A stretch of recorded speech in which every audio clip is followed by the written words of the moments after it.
In this lecture, I'm going to show you how to redirect the user after logging in. So I'm going to go through two different scenarios. One is here I'm on the home page. I click the login link. I log in with Google.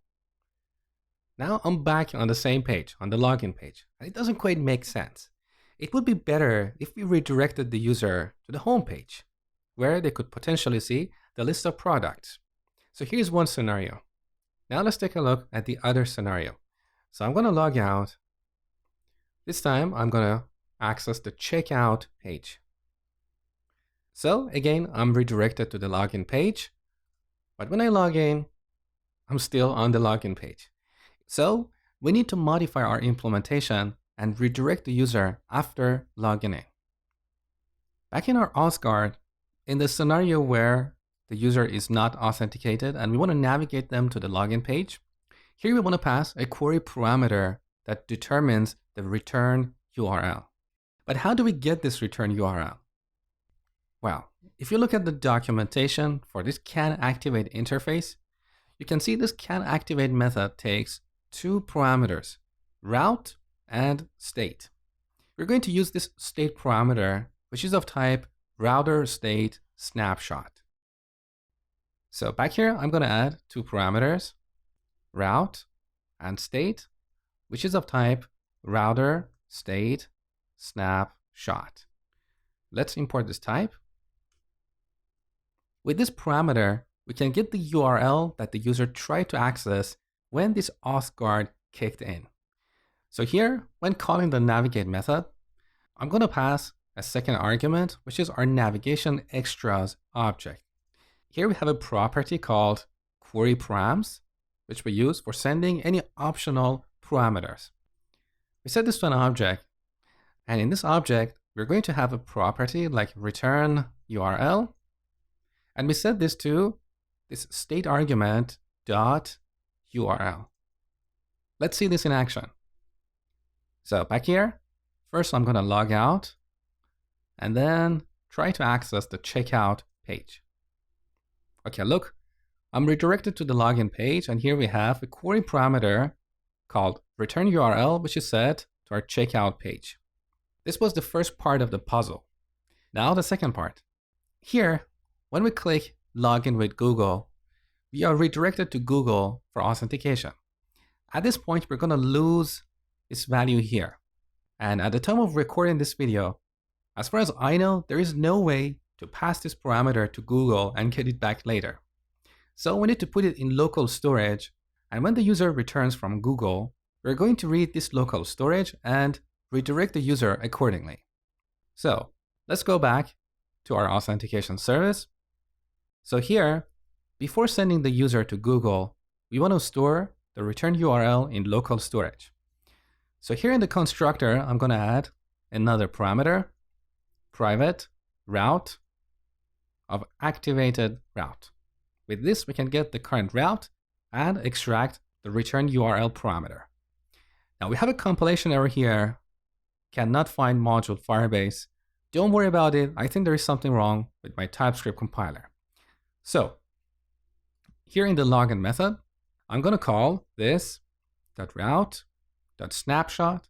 Here, it's safe to use this snapshot because we don't have navigation buttons like previous and next on our login page. So route parameters are not going to change with a single instance of the login component in the DOM. So we use the snapshot. It's easier. We don't need to subscribe to an observable. From here, we can read query param map.get return URL. Now let's store the result in a variable like return URL. If we do have a query parameter called return URL, we're going to use that. Otherwise, we're going to use the root of our website. Next, we need to store this in local storage. So local storage dot set item return URL. We set this to return URL. As simple as that. Then we send the user to Google for authentication. So this was the second part of the puzzle. And finally, the last part. When they come back from Google, we need to read our local storage, extract the return URL, and navigate the user accordingly. Now, this sign in with redirect method returns a promise So technically, we should be able to call then and do something when the user is authenticated. However, at the time of recording this video, this doesn't work. I don't know if this is a bug or this is by design. So I will show you another approach to navigate the user when they log in. Let's delete this. Let's go to app.component. So this is our root component. We have a single instance of this in our application. Here we can subscribe to the user observable of our authentication service. When the user logs in, we can read the local storage and redirect them. Very simple. So first of all, I'm going to delete this title field because we don't need it anymore. Let's add a constructor and inject our auth service here. Now I'm going to subscribe to auth.user. At this point, we get a user object.